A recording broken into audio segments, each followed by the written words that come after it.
तो रुक जा, तेरा नंबर प्लेट मेरे कैमरे में कैप्चर हो चुका है, तो कहीं नहीं भाग सकता। मैंने उससे ये बात बोली। बंदे ने इतनी पी रखी थी, जैसे उसने मेरे पर बाइक चढ़ाई। पहली बात, वो पहले से ही किसी और को ठोक के आ रहा था। उसने भाई उसके बाद जो मेरे ऊपर गाड़ी चढ़ाई, इतना डर गया, इतना ज़्यादा डर गया, उसने डायरेक्ट गाड़ी मेरे ऊपर चढ़ा दी। तो जैसा आप लोगों को पता है कि एक इनोवा कार वाले ने जो दारू पी रखा था, ड्रिंक एंड ड्राइव, उसने मुझे ठोका, मेरी बाइक को ठोका और ठोक के भाग रहा था। अगर आपने वो वीडियो नहीं देखी है तो लिंक आ रहा होगा, पहले आप वो वीडियो देखो, तब आपको समझ में आएगा कि वो एक्सीडेंट कितना गंदा था। और इनोवा कितनी बड़ी गाड़ी है वो सबको ही पता है, और मेरी अपाची छोटी है उसके सामने, मतलब किसी भी कार के सामने भाई बाइक छोटी होती है। आज तक का रिकॉर्ड है, मेरी बाइक का एक्सीडेंट कभी नहीं हुआ, ना ही मेरा हुआ। अब वो उस दिन पूरा हो गया। उस बंदे ने इतनी पी रखी थी, जैसे उसने मेरे पर बाइक चढ़ाई। पहली बात, वो पहले से ही किसी और को ठोक के आ रहा था। तो मेरी इसमें गलती भी थी, नहीं भी थी, अब मैं कैसे बताऊँ। मैं उसको रुकवाने की कोशिश कर रहा था। मैंने उसको 3-4 बार वार्निंग दी कि तू रुक जा, तेरा नंबर प्लेट मेरे कैमरे में कैप्चर हो चुका है, तो कहीं नहीं भाग सकता। मैंने उससे ये बात बोली, देखिए फिर वो भगा रहा था। मुझे उस टाइम तो पता नहीं था कि वो दारू पी रखा है। तो वो बार बार यू टर्न लेने की कोशिश कर रहा था, क्योंकि सीधा भागता तो डायरेक्ट गुड़गांव का बॉर्डर आ रहा था। तो वहाँ पे चेकिंग बहुत ज़्यादा थी, उसको शायद ये बात पता थी, इसलिए बार बार यू टर्न ले रहा था। मैंने उसको यू टर्न लेने नहीं दिया। और एंड मौके पे जैसे मैंने गाड़ी रुकवाई, मैंने उसको बोला, जैसे अपने वीडियो में देख रहे होगे, मैंने उसको बोला कि भाई जाके एक बार उसको देख ले, हम कुछ नहीं कह रहे, हम कुछ भी नहीं कह रहे, तो एक बार बस जाके देख ले उसको, तूने उसको ठोक के आया है। बार बार मेरे मुँह से यही बात नहीं कर रही, तू जाके देख ले। यही बात मैं बोल के उसके बाद मैं जा रहा था। मैं समझ में आ गया भाई दारू पी रखा है, कुछ नहीं। फिर मैं निकलने वाला है। जैसे ही मैं निकल रहा था, क्या उसके माइंड में घूमा पता नहीं क्या हो गया, उसने भाई उसके बाद जो मेरे ऊपर गाड़ी चढ़ाई, मैं इतना डर गया, इतना ज़्यादा डर गया, उसने डायरेक्ट गाड़ी मेरे ऊपर चढ़ा दी। शुक्र मानो कि मेरी बाइक में क्रैश गार्ड लगा हुआ था, उस वजह से मेरा क्विक रिएक्शन भी था। मतलब बैकग्राउंड से भाई मैं स्पोर्ट्स मैन हूँ, इसलिए मेरी जो शरीर में फुर्ती वगैरह जिस हिसाब से मेरी एज है, तो नॉर्मल होता है भाई, थोड़ी सी जान रहती है शरीर में, थोड़ा अंदर मेरे अंदर थोड़ी सी एनर्जी वगैरह है। तो मैं तुरंत अपनी बाइक से दूर हट गया। कि कोई भी आप प्रोफेशनल राइडर होता है, उनको पता होता है भाई तुरंत एक्सीडेंट हो तो अपनी बाइक से पहले दूर हटो, क्योंकि बाइक के नीचे दब गए फिर निकलना बहुत ही मुश्किल। तुरंत मेरे माइंड में मतलब कुछ मिली सेकंड में ये बात बैठ गई। जैसे वो टक्कर मारा, तुरंत दूर हुआ, और जैसे मैंने देखा भाई वो भाग रहा है, वो रुकने वाला नहीं था, वो भाग रहा था। जैसे वो भागा, मैंने तुरंत भाई उसकी गर्दन पकड़ी, और इतना गुस्सा भाई, अपने आप उस वीडियो में देखोगे ध्यान से, तो मैंने उसकी पूरी गर्दन हिला दी। और जैसे मैंने गर्दन हिलाई, फिर वो रोक नहीं रहा। फिर मैं तुरंत समझा भाई इसका मुझे कुछ दिखा नहीं, मैंने तुरंत उसका हैंडल लिया, तुरंत उसका हैंडल घुमा दिया। और कुछ पकड़ में आ नहीं रहा था, गर्दन पकड़े क्या करता, गर्दन पकड़ा वो जैसे मैंने गर्दन पकड़ा, फिर वो भगाई जा रहा था। तो भाई इसमें डेंजर वाली बात मेरे लिए थी, क्योंकि भगाता मैं कम से कम ना भी 100-150 की स्पीड में ले जाता भाई, मैं तो गिर जाता और दरवाज़ा खोलती। तो भाई मैंने तुरंत उसका हैंडल घुमा दिया, और गाड़ी विश्वास नहीं करोगे भाई 180 डिग्री घूम गई, 180 डिग्री घूम गई गाड़ी। 360 तो नहीं कहूँगा, 180 डिग्री घूमना भाई बहुत बड़ी बात होती है। इनोवा गाड़ी ज़र्र से घूम गई, पूरा टायर के निशान आ गए वहाँ पे। फिर रोका, फिर मैंने देखा चाबी कहाँ है, अंधेरा था नीचे, मुझे चाबी दिख नहीं थी, मैं चाबी खींचा बड़ी मुश्किल से। इनोवा से मैंने चाबी निकाल ली थी, मुझे पता था अब ये कहीं नहीं भागने वाला। फिर देख रहा हूँ भाई वहाँ पे 3-4 लोग हैं, उसको गेट खोल के मार रहे हैं। मैं ठीक है भाई मारो। गुस्सा इतना मेरे अंदर, इतना गुस्सा था, मैं क्या ही बताऊँ कि एक तो मेरी गाड़ी को ठोक दिया, ऊपर से भाग रहा है, रोकता तो मैं कुछ नहीं कहता। रोड से मैंने अपनी बाइक को साइड किया, फिर उसके बाद पब्लिक उसको मार रही थी भाई। सीरियसली कहूँ उस टाइम तक भाई मुझे मारने का मन नहीं किया, क्योंकि वो आदमी बहुत ज़्यादा बूढ़ा था। सीरियसली कहूँ तो मैंने बोले क्या ही हाथ उठाऊँगा इसके ऊपर यार, क्योंकि भाई देखो यार, मैं गुस्से वाला इंसान उतना नहीं हूँ कि मैं अपने से बहुत ज़्यादा ओल्ड एज आदमी, बूढ़े आदमी को भाई हाथ उठाऊँ। मेरा ईमान भाई या फिर मेरे संस्कार ये नहीं कहते। भले उसने मेरे ऊपर बाइक चढ़ाई, मतलब अपनी कार चढ़ाई, मुझे चोट लगा, क्या ही बता, बट उस टाइम मुझे उसको मारने का मन ही नहीं किया। बहुत ज़्यादा दारू पिया था, पब्लिक उसको मार ही रही थी पहली बार, मेरा मारने का मन नहीं किया। उसके बाद फिर भाई मैंने तुरंत पुलिस फ़ोन किया, क्योंकि मुझे पता भाई दारू पी रखा है, कोई सुनेगा नहीं।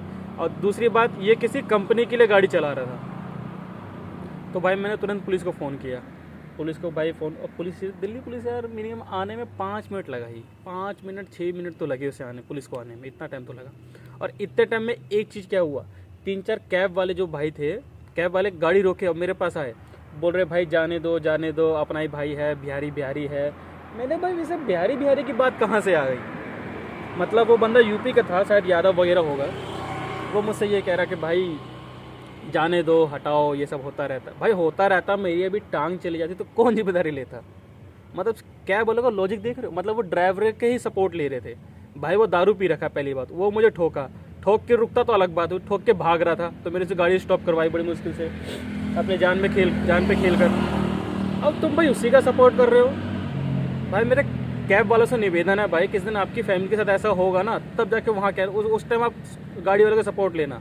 मैं ये नहीं कहता कि हर गाड़ी वाला बुरा होता है, मैं भी ये बात समझ रहा हूँ। ना ही मैंने उसे पैसों की डिमांड की, ना ही मैंने उसे एक हाथ छोड़ा। आप पूरी वीडियो देख लेना, ना ही मैंने उसे कोई गाली गलौज दी है।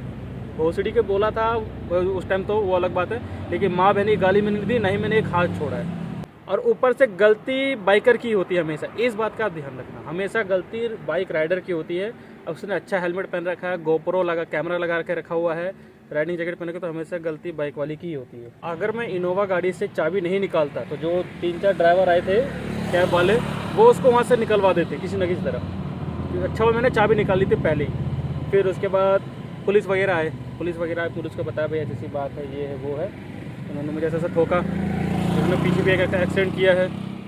फिर पुलिस वाले कह रहे हैं ठीक है बताओ आपको क्या कर, अब मतलब आगे कार्रवाई क्या करनी है। पुलिस वाले भाई ऑप्शन होता है भाई एफआईआर दर्ज करना है, कि मुआवजा लेना है, कि इसको ऐसे ही छोड़ देना है। मैंने बोला भाई ये रही चाबी है आपके सामने, इसकी कंपनी में फ़ोन करो, अगर ये कुछ भी करता तो आप जानो, मैंने आपको हैंडओवर कर दिया है। बोला आपको कुछ तो कार्रवाई करनी पड़ेगी, आपको मुआवजा दिलाते हैं। मैंने मुआवजा क्या दिलाओगे, घुटने में थोड़ी चोट लगी है, गाड़ी में भी कुछ नहीं है। उस टाइम तो मुझे ऐसा लग रहा था कि मुझे चोट उतनी नहीं लगी है, और प्लस मेरी गाड़ी को भी हल्का फुल्का खरोच आया है। दारू पी रखा था भाई, क्या ही पैसा मांगता उससे मैं उतना। उस टाइम मैंने छोड़ दिया, 1 रुपया नहीं लिया मैंने उससे। उस टाइम मुझे ऐसा लग रहा था मेरी गाड़ी में कुछ नहीं हुआ। फिर उसके बाद मैंने पुलिस वाले को हैंडओवर कर दिया, सब कुछ कर दिया। उसके बाद फिर मैं वहाँ से निकल गया, तो उन्होंने कंपनी को फ़ोन किया, कंपनी के मालिक वगैरह आए। फिर पुलिस वालों आप लोग जानते हो कि क्या ही मतलब लेन देन होता है, वो तो आप लोगों को सबको पता है, मुझे बताने की ज़रूरत नहीं है। उसके बाद फिर 3 घंटे बाद मेरा फ़ोन आया कि आपको एफआईआर दर्ज करनी है इसके खिलाफ़ या फिर क्या करना है। मैंने बोला भाई रहने दो, मैंने हैंडओवर कर दिया है, बात खत्म। यहाँ तक मामला ठीक था। फिर उसके बाद भाई फिर मैं घर आया, फिर मैंने राइडिंग आगे कंटिन्यू की। फिर जब घर हो रहा तो देखा भाई मेरे घुटने से बहुत भयंकर वाला खून निकल रहा था, खून सूख चुका था, मतलब मेरा घुटना छिल चुका था एकदम प्रॉपर। उस टाइम फिर मुझे पता चला भाई नीरा जितना कोई छोटी मोटी चोट नहीं लगी है, तो घुटने का बल गिरा वो पक्के रोड पर घुटने पे गिरना। ठंड का मौसम था इसलिए उतना पता नहीं चला, उस टाइम सुन हो गया, उस टाइम उतना पता नहीं चला। पूछो मत, जो दर्द हुआ, जो सूजन हुई भाई, मुझे ही पता है कि भाई कितना दर्द हुआ। उसके बाद फिर पापा ने मेरी बाइक देखी, और भाई मेरी बाइक देखते मुझे इतना डांटा मेरे पापा ने, तूने क्यों उसे रोकने गया, क्या बहुत कुछ। मेरी बाइक को बहुत गंदा नुकसान आया। अब मैं दिखाता हूँ आप लोगों को कि मेरी बाइक में क्या क्या नुकसान हुआ है। पहली चीज़, ये मेरा साइलेंसर है, मैंने इस पर कार्बन फाइबर की रैपिंग कराई थी, जो कि बहुत ज़्यादा महंगा होता है। ये देखो भाई ख़त्म, अब ये पूरा चेंज होगा। ये मेरा साइलेंसर का ये पूरा घिस चुका है, ये पूरा डैमेज, अब ये पूरा चेंज होगा। प्लस ये नट बोल्ट वगैरह ये पूरा घिस चुका है। और सबसे मेन चीज़ भाई, मेरे इंजन का ये चीज़ टूट गया था। ये चीज़ होने के बाद पूरा इंजन ऑयल लीक हो रहा था, पूरा इंजन ऑयल। मुझे उस टाइम दिख नहीं रहा था क्योंकि उस टाइम सुबह का था, आप देख पा रहे हो। तो पूरा इंजन ऑयल कैसा कैसा हो रखा है, ये पूरा इंजन ऑयल लीक हुआ पूरा का पूरा। अब प्लस ये हैंड गाड़ी मेरा घिस चुका है। अब बहुत लोग कमेंट करेंगे भाई घिसा तो है, टूटा तो नहीं है। भाई जब अपनी मेहनत से अगर आप बाइक लोगे तब आपको पता चलेगा कि एक खरोच भी कितनी बड़ा दर्द देता है। प्लस जो ये मेरे पीछे वाला व्हील है ये टेढ़ा हो चुका है, इसमें से बार बार एयर निकले जा रही, क्योंकि उसने जब गाड़ी चढ़ाई थी तो इसके पीछे वाले हिस्से से गाड़ी चढ़ाई थी, जिससे ये हल्का सा बैंड हो गया। मोटा मोटा कहूँ तो भाई इंजन ऑयल तो मतलब नुकसान अच्छा खासा हुआ है। तो भाई उस टाइम तक लग रहा था कि कुछ भी नहीं हुआ है, लेकिन अब पता चल रहा है भाई गाड़ी में तो खर्चा ही है भाई, और जो मेरे घुटने में लगी उसका अलग से ही खर्चा है। तो अब मैं पछता रहा हूँ कि मैंने उससे पैसे क्यों नहीं लिए, अब मैं पछता रहा हूँ भाई। मैं इसकी अभी तक EMI भर रहा हूँ, और ये मेरी पहली बाइक है, मेरे पापा ने नहीं दिलवाई है। भले मेरे पापा के नाम पे, लेकिन मेरे पापा ने नहीं दिलवाई है। इसकी मैं अब तक EMI पे कर रहा हूँ मेरे खुद के पैसों से। मुझे पता ना मुझे कितना दुख हो रहा है भाई कि मेरी गाड़ी को इतना खरोच लगा बिना किसी गलती के। तो होप्स आपको ये वीडियो अच्छी लगी होगी भाई। मेरा इस वीडियो को बनाने का बस यही एक मतलब था भाई। सेफ चलो, चैनल पर चाहूँगा सब्सक्राइब करो, लाइक करो भाई, सब्सक्राइब तो करो इस बात पे। बाकी मिलते हैं अब नेक्स्ट ब्लॉग में।